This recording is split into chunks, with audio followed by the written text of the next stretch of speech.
สบายดีพี่น้องป้องปายมากสุคนบวาสิอยู่ใกล้แล้วก็จูไก่พี่น้องเอ้ยมื้อนี้ขอสิพาชุมเจ้ามาเลาะเริ่มอยู่แถวตลาดฉอยห่องคือเก่าเนาะอันนี้มันห้านขายกระเพาะป่าเนาะชุมเจ้าห้านขายกระเพาะป่าห้านขายเครื่องแห้งเนาะอยู่ที่ฮ่องกง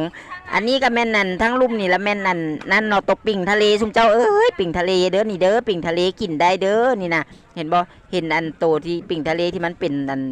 อย่างก็อันผิวมันเป็นตุ่มตะปุกตะปับขึ้นมาบ่เป็นตาย่านเด้อซุมเจ้าเป็นตาย่านคือข่อยบ่ข่อยกับย่านคือกันแต่ว่าอันซุมเจ้าฮู้บ่นี่นะปิ่งทะเลอันนี้นะเอาไปอันตุ่นยาจีนใส่ไก่ดำอย่างซี่นะไปเฮ็ดน้ำซุปตุ่นยาจีนอย่างนะกินแซ่บเป็นคอลลาเจนชั้นดีเลยเด้อซุมเจ้าเด้อนี่นะอันปิ่งทะเลนะปิ่งทะเลมันก็สิมีแบบอันหลายสายพันธุ์เนาะสิมีแบบเป็นตุ่มตะปุบตะปับขึ้นมาแน่แล้วก็สิมีอันเนี่ยก็แบบเรียบๆเนาะตัวเรียบๆเนาะแล้วก็อันนี้ก็สิแม่นหอยเป่าฮื้อแห้งสุมเจ้าเอ้ยหอยเป่าฮื้อแห้งก็มีเด้อแล้วก็ส่วนตัวดำๆหั่นน่ะได้เห็นดำๆเห็นบ่อันนั้นแม่นอันปิ่งทะเลเนาะสุมเจ้าเนาะเห็นนะอันวางใกล้ๆกับอันหอยเป่าฮื้อหั่นน่ะน้ำซุปนั้นน่ะอันนั้นอันทั้งลุ่มนี่แล้วแม่นเขาเจ้ามาแซ่อันนั้นแล้วมาแซ่น้ำให้มันบานแล้วสุมเจ้าเอ้ย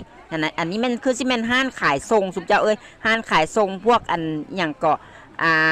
กระเพาะปอกกระเพาะปลาพวกอันหูสลอกหูสลามเนาะอันนี้เนาะสุมเจ้าเอ้ยนี่นะอยู่ตลาดฉอยห่องเนาะสุมเจ้า